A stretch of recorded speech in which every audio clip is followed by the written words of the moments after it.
Hi friends, welcome to my channel. ఈరోజు మన ఛానల్లో రవ కేసరి ఎలా చేసుకోవాలో చూద్దామండి. ఈ రవ కేసరిలో నేనైతే నెయ్యి వాడకుండా చేస్తున్నానండి, ఆయిల్తో చేస్తున్నాను.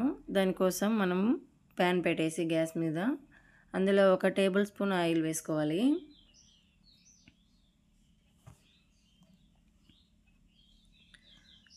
జీడిపప్పు కిస్మిస్ వేసుకొని దూరగా వేపుకోవాలండి. నేనైతే ఇందులో కిస్మిస్ అయితే ఎక్కువ తీసుకుంటున్నాను, జీడిపప్పు కొంచెం తక్కువ తీసుకుంటున్నాను. ఎందుకంటే పైన గార్నిష్ మీద జీడిపప్పు బాదం పప్పు వేస్తాను, అందుకనేసి జీడిపప్పు ఇందులో తక్కువ తీసుకొని వేపుకుంటున్నాను. ఇవైతే కొంచెం బాగా దూరగా వేగిన తర్వాత ఒక ప్లేట్లో తీసేసుకోవాలి. చూడండి, ఇలా వేగిన తర్వాత వీటన్నిటిని పక్కన తీసుకొని పక్కన పెట్టేసుకోవాలి.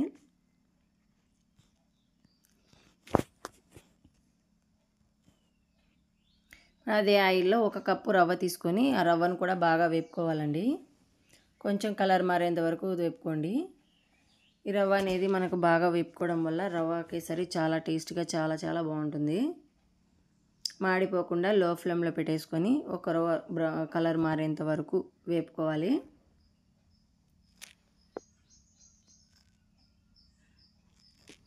చూడండి, ఇలా వేగిన దాన్ని ఒక బౌల్లో తీసి పక్కన పెట్టేసుకుందాము.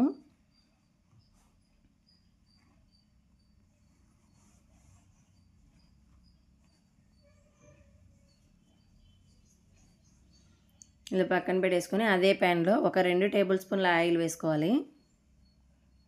మనం ఇందాక 1 కప్పు రవ్వ తీసుకున్నాం కదండి, 1 కప్పు రవ్వకు 3 కప్పుల వాటర్ తీసుకొని వేసుకోవాలి.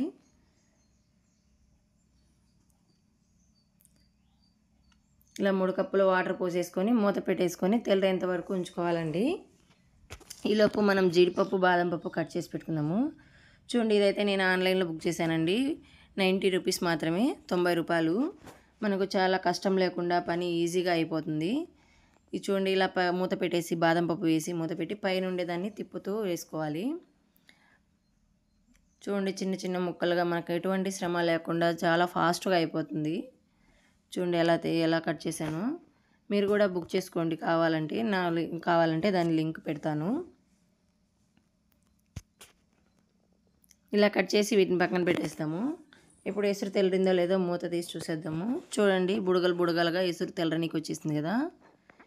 ఇప్పుడు ఇందులోకి 1 కప్పు రవ్వకి 1 కప్పు చక్కెర తీసుకుంటున్నాను అండి. నేను 1 కప్పు చక్కెర తీసేసుకొని బాగా కలుపుకోవాలి. చక్కెర కరిగేంత వరకు బాగా కలుపుకోవాలి.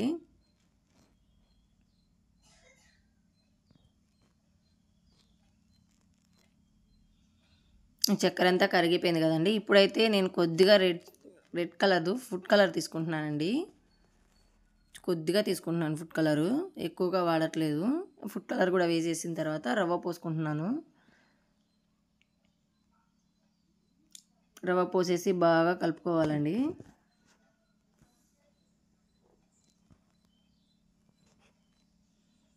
ఇలా కలుపుకున్న తర్వాత కొంచెం దగ్గర పడిన తర్వాత చూడండి, ఇలా దగ్గర పడిన తర్వాత కొంచెం ఇలాచీ అండి, ఒక 4 ఇలాచీలను దంచుకునేసి ఇలా పొడి వేసేసుకున్నాను. ఇలాచీ ఫ్లేవర్ చాలా బాగుంటుందండి ఇందులోకి. ఇప్పుడు మనం వేపు పెట్టుకున్న డ్రై ఫ్రూట్స్ ఉన్నాయి కదండి, కిస్మిస్ జీడిపప్పు రెండు వేసేసుకొని బాగా ఒకసారి కలుపుకునేద్దాము.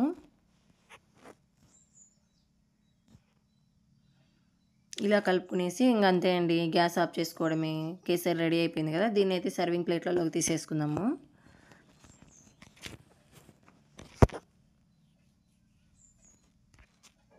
కేసరి చాలా బాగుంటుందండి. పిల్లలు కూడా బాగా ఇష్టంగా తింటారు. చూడండి, జీడిపప్పు మనం బాదం పప్పు కట్ చేసుకున్నాం కదా, దాన్ని పైన గార్నిష్ చేసేసుకొని పెట్టేసుకోవడమే.